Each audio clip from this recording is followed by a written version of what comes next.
I want to talk about the new podcast wars brewing between my boy, Joe Budden, and my other boys, Rory friends, and Mal? pals, Rory and Mal, who I've never actually met in real life. Rory?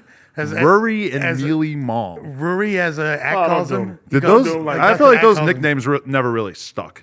No. They never really went outside of the Twitch chat.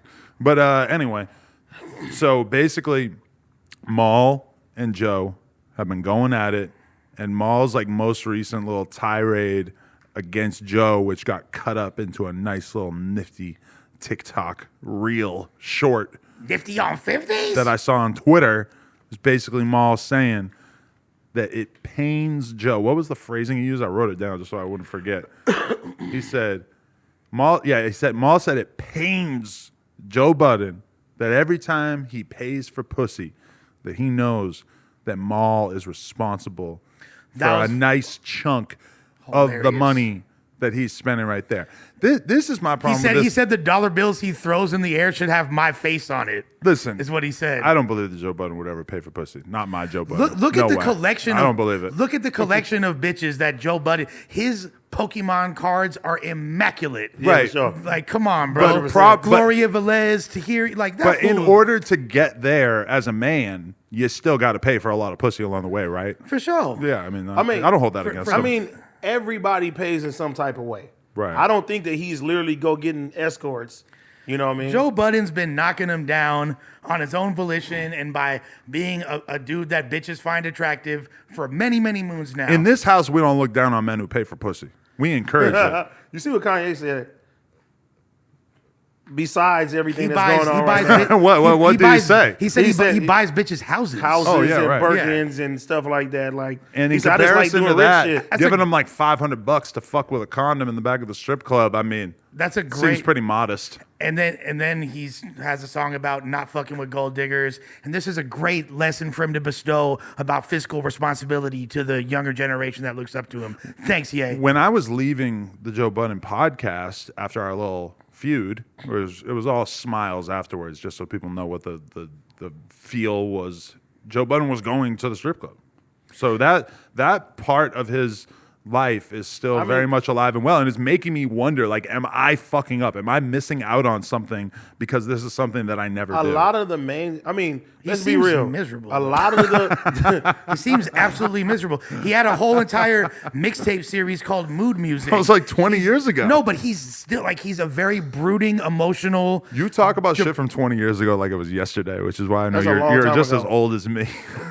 But it doesn't matter. It's not about the time period. But I think he goes to the strip club because that's one of the few things he finds joy in. Some niggas like the strip club. Yeah. I know guys who love the strip club. I think that's their thing. The thing that I get out of sitting on the couch and watching a 3-hour Trap Lord Ross documentary, to me, honestly seems like what Joe Budden probably gets from sitting in the strip club, throwing a couple G's or whatever. I gotta go to the strip club with him because I want to see what his style is, because I never got into like a good strip club rhythm, you know? Like, I would always have homies who went to the strip club, so I would like tag along with them and see how they were playing the game and how much money they spent and what they were doing. I never ever really went to the strip club with no like balling ass people besides going to 11 with Lil Pump one time. It's smart to I could break it down for you. There's a lot of different levels to this. I want to know what Joe Budden is doing in there. Is he getting lap dances? Because I just imagine him like sitting the girls down and just kind of interrogating them and like pressing them to like admit that they've like got a lot of issues going on and so he's like Sharp on the podcast, essentially. Yes, yeah. I imagine him just kind of like psychoanalyzing the chicks in the booth. And I want to know if that's real or not. There's a lot of women who like going to the strip club. They like getting lap dances from the strippers. They like giving money to the strippers too. They enjoy that shit. And then too, for artists, it's smart for artists to go to the strip club and spend the money because you get a rapport with that. But he's not an artist anymore. He's a podcaster. Not only that, I'm just talking about in general. And what strip clubs does he go to? Because I feel like there are strip clubs that are like network strip clubs, and then there are strip clubs that are like perv strip clubs. He's going to Starlet's probably. That's like the top of the top. I feel like some of the best looking women in any of these strip clubs. If I had to guess, Joe Budden just appreciates the ambiance, and he's just there chilling like it's a regular, like, I'd rather go to the strip club than the club and be with a bunch of bottle service lames. And see, you know what I mean? Like, some people feel that way. Me personally, I like being in the club, but I know people who be like, I'd rather go to the strip You club. like being in the than go club to in the 2022 where No, everyone's no. on there. Yeah, that shit's I don't lame even. now. I don't like, even. I don't even go to the club no more. I don't even have time to go out like I used to. That's just lame. It's not like it was back in the day. There's 2000. I say 2015, 16 was like peak club. And Great even, era for the club. But even now, like there's some cool shit that's not the club. Like the homie, Jermaine, he do a bowling event on Mondays. That's like the new little hot spot. My thing is, I want to go to bed early, Yeah. and I know the strip club is not really a thing at like 10 a.m. when Yeah, I would you be bailed on your comfortable birthday. going. Right. Linda was ready though. But the thing is this, though. You talk about Joe Budden. Is he there for networking? What? So he can have some bitches twerk to the Desert Storm mixtape? Like, But I feel like what the he. fuck? But I don't feel like he would ever acknowledge that he's going there for networking. No, I think he's just going there. No, to he chill, likes- for the ambiance.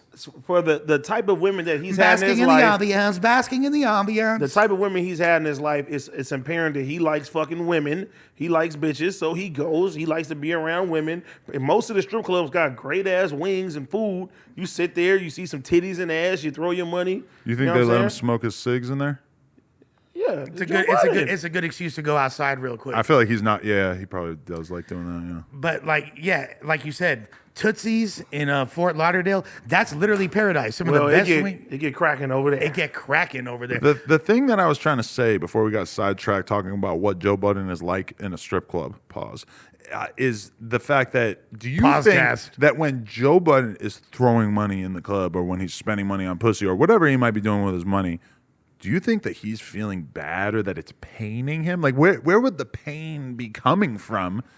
Like like that he's being pained because of the fact that Maul helped him essentially make a lot of that money. I don't think Joe Budden gives a fuck. I don't think. Look, I don't think he gives Do a you fuck. think that Leor Cohen is pained by the fact that there's all these fucking rappers, hundreds and thousands of rappers throughout the years that he's fucking worked with that no longer have anything to do with him? No, he doesn't give a fuck. He's got billions of dollars.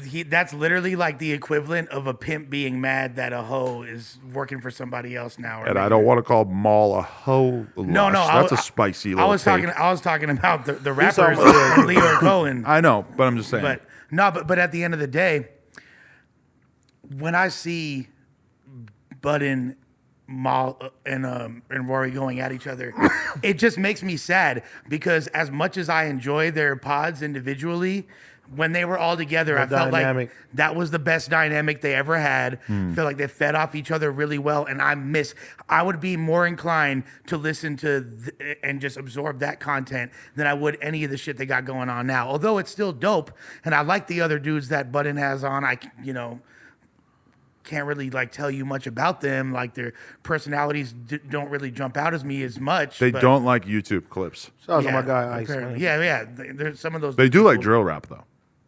Yeah. And Griselda. But boom, boom, boom, boom. All right, people, we just hit 300,000 subscribers. You know we're trying to hit 400,000 subscribers. So that little red button, tap it, tap in. We appreciate y'all.